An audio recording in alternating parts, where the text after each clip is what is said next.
Salut tout le monde, j'espère que vous allez bien. Je suis vraiment heureux d'être de retour avec vous aujourd'hui pour vous partager une histoire touchant le paranormal.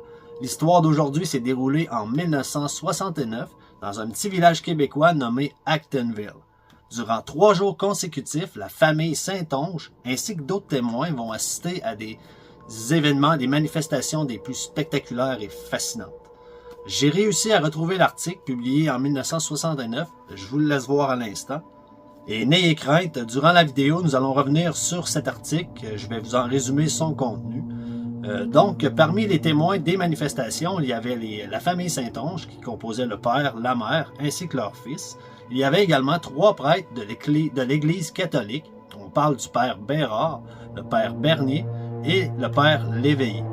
Il y avait également une petite fille nommée Guylaine, âgée de 7 ans à l'époque. Chaque soir après l'école, Guylaine trouvait refuge chez les Saint-Onge qui l'aidaient pour les devoirs et la faisaient manger. Ensuite, quand les parents à Guylaine terminaient leur travail en soirée, ils allaient récupérer Guylaine chez les Saint-Onge. C'est la raison pourquoi Guylaine était chez les Saint-Onge lors des manifestations. Ce qui me fascine dans cette histoire, c'est que la fraude est totalement exclue. Elle est exclue due au nombre de témoins des manifestations ainsi qu'à la crédibilité de ces derniers. Pour eux, ce qu'ils ont vécu était bel et bien réel. En ce qui concerne le père Léveillé, l'un des prêtres, il demeure persuadé que c'était les manifestations du diable, tandis que pour le père Bernier, c'était plutôt un phénomène de poltergeist, un mot allemand qui signifie esprit frappeur. Comme si quelqu'un canalisait l'énergie des gens sur place, peut-être la petite Guylaine, pour provoquer ces manifestations étranges. Aujourd'hui, en 2023, le poltergeist d'Actonville est vraiment devenu un classique en ce qui concerne les phénomènes paranormaux au Québec. C'est la raison pour laquelle je me devais de vous raconter cette histoire. Comme à l'habitude, si vous aimez ce genre de contenu, laissez un pouce bleu, activez la cloche, abonnez-vous. Et sur ce, je vous souhaite une très bonne vidéo.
Actonville, 1969, nous sommes le 6 janvier.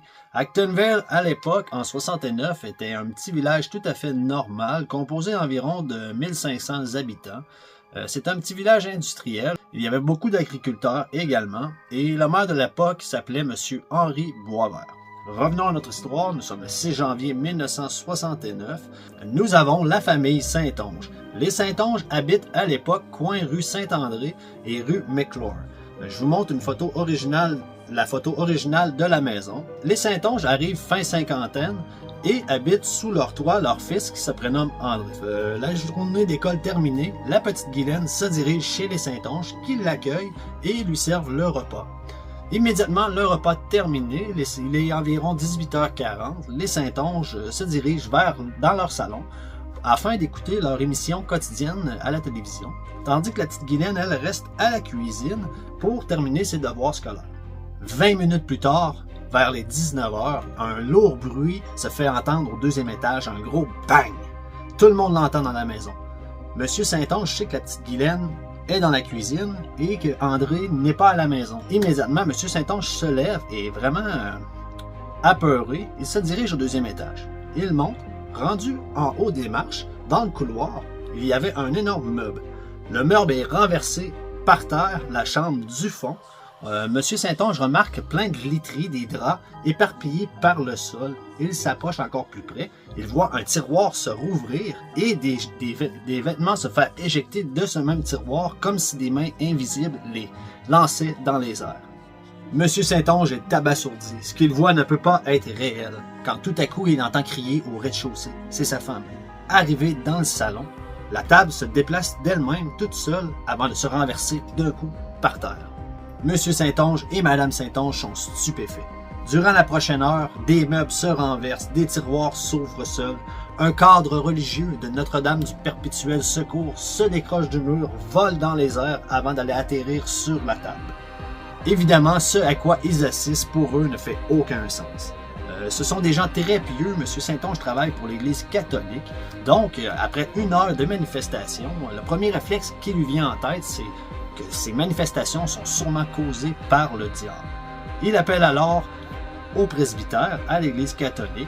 Le curé le curé principal de la paroisse est malheureusement en voyage à l'étranger, il est en Gaspésie. Donc, ce sont 3 vicaires qui font l'intérim à sa place. On parle du père Bérard, le père Léveillé, ainsi que le père Bernier. Le premier soir, lors du premier appel de M. Saint-Onge, c'est le père Bérard qui reçoit l'appel. Ce dernier se fait informer qu'il se passe des choses vraiment bizarres chez les Saint-Onge. Piqué par la curiosité, il prend sa voiture et décide d'aller jeter un coup d'œil. Je dois vous dire qu'il ne sera vraiment pas déçu. Aussitôt arrivé sur les lieux, la famille le fait monter au premier étage où il assiste à une scène vraiment spectaculaire. Devant ses yeux, il voit le lit se mettre à danser. Des draps sont projetés des tiroirs, des objets volent dans les airs. Les draps sur le lit se mettent à rouler sur le sens de la longueur, comme un peu le font les stars. Après plusieurs heures de manifestation, le père Bérard dit à tous les gens sur place de se réunir au salon afin de pratiquer une sorte de prière, un peu comme une sorte d'exorcisme. Après 20 minutes de prière, les phénomènes se terminent. Il est 22h30 le premier soir. C'est quand même assez incroyable. On se transporte au lendemain, encore vers les mêmes heures, vers 19h. Les manifestations recommencent de plus belle. Des coups sont donnés dans les murs, des objets volent. La même chose qui s'est produit la veille. Les Saint-Onge appellent à l'église. Cette fois, c'est le prêtre Léveillé qui prend l'appel et qui se dirige chez les Saint-Onge, accompagné du père Bérard. Pour le prêtre Léveillé, il ne fait aucun doute qu'il s'agit du démon. Ce qui est vraiment impressionnant dans les témoignages, ce qui ressort pour cette deuxième journée, c'est qu'il remet dans les mains de la petite Guylaine Brault, âgée de 7 ans à l'époque, il lui remet un chapelet. Il lui dit de faire une prière. Ensemble, ils font la prière et le chapelet est vraiment éjecté des mains de la fillette pour aller se frapper au plafond avant de retomber. C'est comme si Guylaine ne pouvait pas tenir le chapelet. C'est les témoignages qui ressortent ce deuxième jour. L'horloge qui tourne, encore une fois, vers les 22h30. Entre les 22h30 et 23h, les manifestations, sans comprendre pourquoi, s'arrêtent. On se transporte au lendemain, la troisième journée. Un nouveau personnage se greffe à notre histoire. Un personnage vraiment intéressant, c'est le père Bernier. Le père Bernier a même passé une émission Radio X-Files au Québec. Une cinquantaine d'années après les événements, nous allons avoir la chance de l'entendre. Un personnage fort sympathique. Troisième journée, il est environ 19h. Encore une fois, les manifestations reprennent chez les Saint-Onge. Ces derniers appellent à l'église. C'est le père Bernier qui prend l'appel cette fois et se dirige chez la famille Saint-Onge avec son confrère, le père Léveillé. Ce qui est vraiment plaisant avec le père Bernier, c'est que c'est le seul qui avait vraiment étudié, qui avait une formation scientifique. Le seul qui n'associe pas les phénomènes au diable. Pour lui, c'est plutôt un phénomène de poltergeist. C'est vraiment quelqu'un qui avait l'esprit critique. Et ce à quoi il va assister cette journée-là va vraiment transformer sa vie. Il a eu beau essayer d'analyser, essayer de trouver une sorte de trucage. Il n'a rien trouvé en ce sens. Nous allons pouvoir entendre les commentaires plus tard. Donc, il se dirige chez les Saint-Onge. Ce qui le frappe rendu là-bas, c'est vraiment le cadre que je vous parlais tout à l'heure. Cadre religieux qui vole dans les airs pour aller s'accrocher sur une poignée de porte. Madame Saint-Onge se lève, prend le cadre, le met en arrière d'une chaise pour que ce dernier arrête de balloter. Ce qui frappe M. Bernier, le père Bernier, c'est que le cadre se met à frapper autour de la chaise.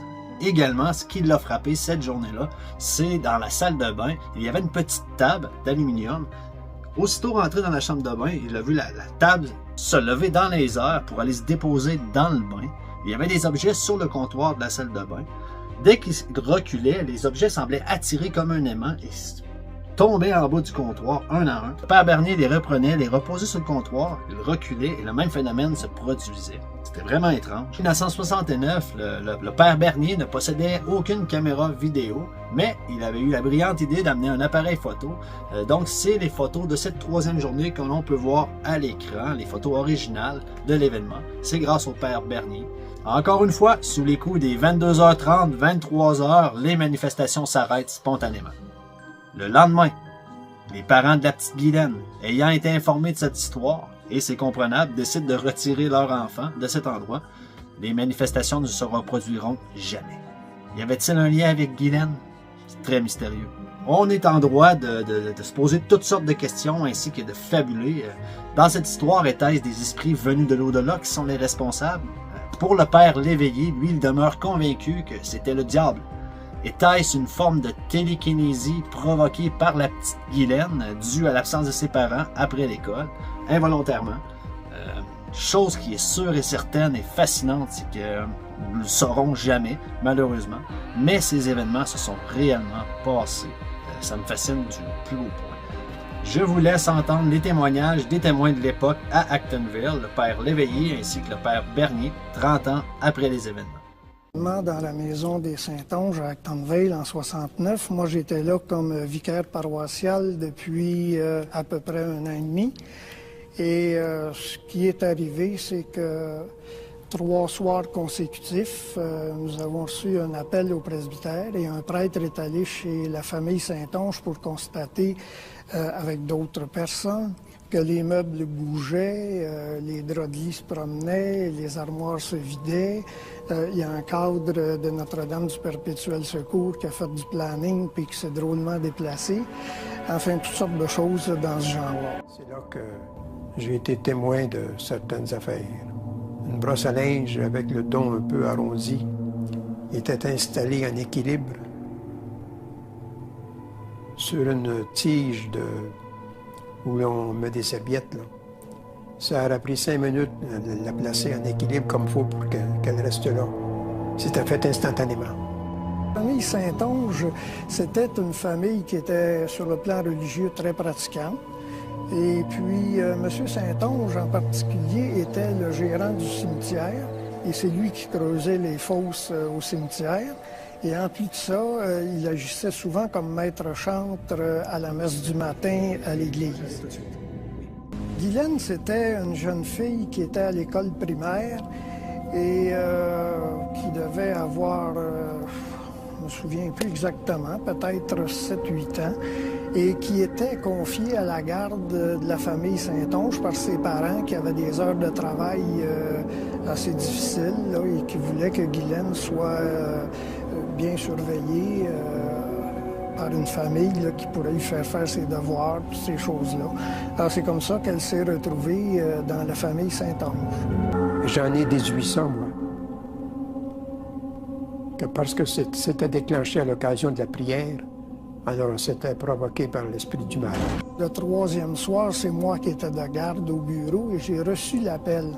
Et M. Saint-Onge, selon son habitude, me dit au téléphone, il dit « Viens dans la maison », il dit « Le diable est dans la cabane ». Ce qui m'a le plus frappé, c'est qu'à un moment donné, il a fait un bout de chemin, il a comme plané, puis il est allé s'accrocher après la poignée de la porte du salon. Là, j'ai dit « Il y a un problème. Il y a un problème ». Et des fois, il tombait de côté, il allait se placer ailleurs. À un moment donné, Mme Saint-Onge était fatiguée de le ramasser et de l'accrocher. Elle l'a placé en arrière d'une chaise. Elle a repoussé la chaise et le cadre s'est mis à sauter en arrière de la chaise. Bon, ça, là, j'avoue que c'est ce qui m'a frappé le plus. La deuxième chose qui m'a beaucoup frappé, c'est qu'à un moment donné, pendant qu'on était assis au salon, on a entendu un bruit comme une danse à claquettes. Ça venait de la cuisine. On regarde dans la cuisine, la table et toutes les chaises dansaient. Là, ça levait, puis ça sautait, ça dansait. Là, une danse à la claquette. Il y avait des brosses qui étaient accrochées au mur, mais des brosses avec manches de bois et le dessus en bois. Ces brosses-là se sont mis à battre le mur. puis ça fait ça fort, comme on dit en bon français. On est allé voir, et ça a continué un certain temps, puis les bras sont arrêtés. Quand on est sorti de la salle de bain, on dit, bon, OK, c'est fini. Là, à ce moment-là, toutes les choses qui étaient sur les tablettes de la salle de bain sont parties comme s'ils nous suivaient, mais ça tombait à terre. Et il y avait une petite table basse, carrée, à côté du bain. La table sautait dans le bain. Là, on comprend rien. On s'est aperçu que dès que Guylaine commençait à étudier son livre de catéchèse, il y a quelque chose qui se déclenchait. Coïncidence ou quoi, j'en sais rien, mais on a remarqué que c'est arrivé à quelques reprises. Fais ta prière, là. Ta prière que tu as appris en catéchèse, là, en 6e année. Là. Jésus dans mon cœur, j'ai pas peur. Elle faisait sa prière, puis au moment où elle faisait sa prière, c'est là que ça déclenchait du tapage. Des gens très croyants, puis très pratiquants, puis ses parents n'étaient pas pratiquants, je pense. Je ne connaissais pas ses parents. Ça a pu avoir un conflit en elle. Quand la table a dîné et puis les chaises ont commencé à danser, nous étions 6 au salon. Et ça a commencé, il n'y avait personne dans la cuisine. On s'est avancé, on a constaté. Je vois pas comment on aurait pu être dupé là-dessus. Il aurait fallu des installations là, vraiment impossibles à camoufler totalement. Au début de la vidéo, je vous avais montré un article publié en 1969. Pour vous en résumer son contenu, on y décrit vraiment principalement les phénomènes. On parle également de l'enquête que les prêtres ont menée sur les lieux. Ils ont fouillé la maison de fond en comble sans rien trouver de trucage. Il y a un passage également dans l'article qui mentionne les parents de la petite Guylaine et que les phénomènes se sont arrêtés dès que Guylaine a été retirée de la famille Saint-Onge. Nous arrivons déjà à la conclusion de cette histoire fascinante. J'ai vraiment apprécié faire cette vidéo. J'espère que vous l'avez adoré. Si c'est le cas, laissez un pouce bleu, un commentaire. Et si vous voulez être mis au courant des prochaines vidéos, activez la cloche. Abonnez-vous si vous aimez ce genre de contenu. Et pour être honnête, plus j'en fais, plus j'adore. Donc, mes prochaines vidéos, j'ai décidé de les consacrer sur une enquête de meurtre, un meurtre mystérieux. Grâce au patrimoine historique québécois, j'ai réussi à trouver une histoire de meurtre qui est arrivée très près de chez moi en 1888. Un meurtre mystérieux qui s'est déroulé à Saint-Julien. J'ai vraiment hâte de vous raconter cette histoire. Je suis vraiment présentement dans l'enquête de cette histoire. C'est fou, hein? On parle d'une histoire qui est arrivée en 1888 et j'ai vraiment réussi à trouver tout ce qui s'est passé durant la cour, tous les témoignages. Donc, mon enquête continue en ce sens pour cette histoire. Je vais sûrement la sortir avant Noël. Donc, abonnez-vous si vous voulez voir la suite. Et après les fêtes, comme promis, j'ai déjà commencé ma lecture. Je vais continuer l'épisode 3 sur les traces de la Easy Company. Ça, je ne l'ai pas oublié. Donc, encore une fois, abonnez-vous si vous adorez. Et je vous laisse sur le commentaire du Père Bernier, encore une fois, qui a passé à l'émission Radio X-Files. Son entrevue était réalisée par Christian Page sur les ondes de la radio. Donc, je vous laisse sur le Père Bernier et son témoignage 50 ans après les événements. Bye bye, à la prochaine! Je voudrais accueillir le père Normand Bernier, qui a été l'un des témoins privilégiés de ces événements de 1969. Bonne soirée, père Bernier. Bien, bonne soirée à vous aussi. Écoutez, d'abord, je sais, je vais me répéter, mais un gros merci d'être avec nous ce soir pour nous partager vos souvenirs de ces événements extraordinaires qui remontent cette année à 50 ans. Donc, les années passent et pourtant, ce phénomène continue de susciter énormément d'intérêt. On me parle régulièrement de ces événements. Et c'est la famille Saint-Onge, c'est monsieur et madame Saint-Onge, Silvio et Irène Saint-Onge. Qui sont-ils? Monsieur Saint-Onge, c'était le bédo de la paroisse et il était en même temps gérant du cimetière et fossoyeur au cimetière. Ouais, c'est quand même, vous m'aviez dit à un moment donné, dans ces soirs qui vont suivre, il y aura monsieur Saint-Onge qui est là, il y aura également le directeur du salon funéraire. C'était en fait l'industrie de la mort qui était réunie chez les Saint-Onge. C'est à peu près ça. Je sais également, il y avait avec vous, durant ces 3 soirées, il y avait le père Bérard et le père Léveillé. Est-ce qu'on parle ici aussi que ce sont des vicaires d'Acton Vale à ce moment-là? C'est ça, on était 3. Et le premier soir des événements, c'est l'abbé Bérard qui a été appelé. Alors, Okay. Il est allé tout seul ce soir-là. Le deuxième soir, il n'était pas au presbytère. C'est l'abbé Léveillé qui est allé. Et moi, comme j'étais pas au presbytère ces 2 soirs-là, j'y suis allé le 3e soir. Le 3e soir, on était tous les 3. Mais d'après ce qu'on m'a raconté, les 2 autres prêtres, ce sont sensiblement les mêmes événements qui se sont reproduits les 3 soirs. Bon. Ils appellent au presbytère. Il faut également situer que dans ce contexte-là, ils ont la garde d'une fillette qu'on appellera pour les besoins de notre conversation simplement Guylaine. Donc, ils ont la garde de Guylaine et là, des manifestations se produisent. Donc, racontez-moi un peu, et pour les auditeurs, qu'est-ce que l'abbé Bérard va observer le premier soir et comment il se retrouve parachuté dans cette incroyable histoire? Ce qui est arrivé, c'est que l'abbé Bérard, c'est lui qui travaillait au bureau du presbytère ce soir-là. Et M. Saint-Onge lui a téléphoné vers 7 heures le soir. Il lui a dit, écoute, viens à la maison, il dit, il se passe quelque chose, il dit, c'est incroyable, il dit, j'en viens pas. Donc, l'abbé Bérard, il est allé, et le lendemain matin, il m'a raconté comme ça que il y avait eu toutes sortes de phénomènes qui s'étaient produits, des bruits, des objets qui étaient déplacés, etc., etc. Alors moi, écoutez, je venais de me lever quand tu m'as raconté ça.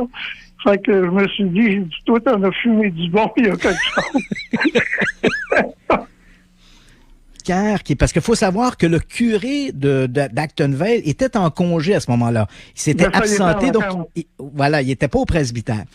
Vous m'avez dit, à ce moment-là, vous des 3, vous étiez le seul qui aviez une formation scientifique. Et vous avez dit, si j'étais témoin de ça, je trouverais une explication. J'espérais, du coup. Ce qui n'était pas garanti. Moi, disons, j'ai toujours été sceptique face à ces choses-là. J'avais lu plusieurs choses qui étaient arrivées à différents endroits. Puis je me disais, ça, faudra que je le voie pour le croire. Ouais. Mais là, je l'ai vu le 3e soir. Il y avait, le père Léveillé m'avait raconté, probablement qu'il vous en a parlé, lui était resté sur l'impression que la petite Guylaine était au centre de ces manifestations et principalement ce 2e soir, confirmez-moi là, si vous a raconté la même chose, il me disait, j'avais l'impression que les manifestations s'étaient déclenchées à partir du moment où la petite Guylaine faisait ses travaux de catéchèse. Oui, c'est ce qu'il m'avait dit. Maintenant, je suis pas sûr que ça ait un rapport, parce que le 3e soir, il n'y a pas été question de ça du tout. Le 3e soir, Guylaine ne faisait pas de travaux de catéchèse. Elle était couchée de bonne heure, et puis ça s'est produit quand même. Mm-hmm. Alors, ça ne garantissait pas là, qu'elle était le centre de l'attraction. Il y avait aussi, le père Léveillé m'avait raconté de curieux mouvements de ce cadre de Notre-Dame du Perpétuel Secours. Ah oui, ça c'était un grand cadre, là. Et puis, quand un cadre se décroche, le crochet tombe, le cadre tombe directement au pied du crochet à terre. Hein? Oui. Alors, celui-là, il a pris son envol, il a fait à peu près 5-6 pieds, il est allé se fixer à la poignée de la porte. Ça, c'est assez bizarre. Ouais. Alors, Mme Saint-Onge a pris le cadre à la poignée de la porte, elle l'a placé du long du mur en arrière d'une chaise. Elle dit comme ça, il ne sauvera pas. Mais la corde s'est mal dansée en arrière de la chaise. Ça personne ne touche, là. Ouais. Puis moi, je me suis toujours dit, est-ce le malin? Est-ce un esprit mauvais? Est-ce un fantôme? Quoi? En tout cas, il ne s'est pas présenté. Alors moi, je n'ai pas de preuve que c'est ça. Ouais. C'était quand même assez violent. Je me rappelle, il y a une photo où on voit une espèce de petit meuble qui a littéralement été éventré. Hein. Il a été renversé et littéralement éventré. Oui. On était assis dans le salon on jasait de ce qui se passait. Et puis, à un moment donné, ce petit meuble-là a sorti de la chambre voisine où il n'y avait personne, puis il est venu s'écraser sur le mur du salon.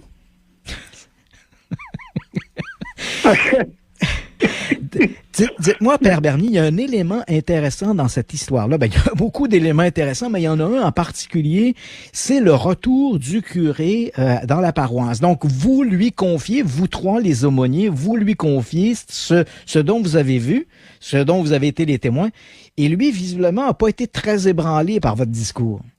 Non, parce que lui, c'est un gars qui lisait beaucoup.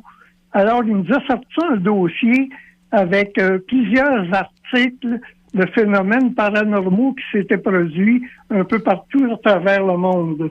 Ouais. Alors, il y en avait un plein dossier.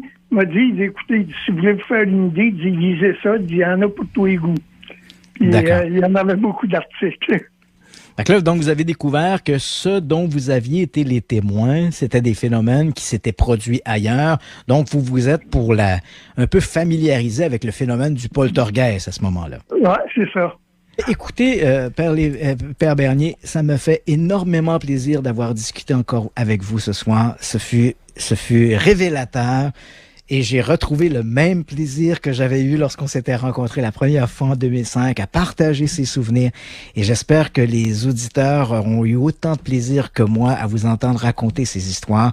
Ce fut un très, très grand plaisir pour moi. Encore merci d'avoir accepté de partager vos souvenirs avec nous. Mais vous, avec toute votre expérience, là, oui. Qu'est-ce que vous pensez qui a causé ça? Ah, il se pose encore des questions après tout ce temps, hein, Christian? Oui, absolument. Je dois vous avouer, Père Bernier, que je ne l'ai pas l'explication. Ce que je trouve extraordinaire dans votre histoire, bien sûr, il y a la qualité des témoins, il y a le nombre des témoins, mais malheureusement, comme dans bien des cas de poltergeist, donc dans le cas du poltergeist d'Acton Vale, et je l'ai mentionné à plusieurs reprises ce soir dans le cadre de l'émission, dans bien des cas de poltergeist, on peut difficilement exclure à 100% la possibilité d'une manipulation volontaire ou de la fraude. Dans le cas d'Acton Vale, je suis entièrement d'accord avec vous. Ce que vous m'avez raconté, ce que le Père Léveillé m'a raconté, ce que d'autres témoins qui étaient là ces soirs-là ont observé, me permet à moi, avec une très bonne assurance, d'exclure la possibilité de la fraude et de la manipulation, comme dans quelques autres cas rarissimes. Et à partir de là, je dois vous avouer que je n'ai aucune explication à vous proposer. J'exclus la possibilité du diable ou d'un revenant désincarné, mais au-delà de ça, je n'ai absolument aucune explication à proposer. Et je vis bien avec ça. Je dois vous avouer que je vis bien, j'ai pas d'explication et qui sait, peut-être la science nous en donnera-t-elle dans 15, 20 ou 30 ans, mais pour le moment, je n'en ai pas et je reste ouvert à toutes les possibilités d'explication. Et Père Bernier, juste pour tirer la pipe un peu à Christian, il y a des auditeurs qui mentionnent qu'enfin Christian Page n'a pas d'explication pour quelque chose.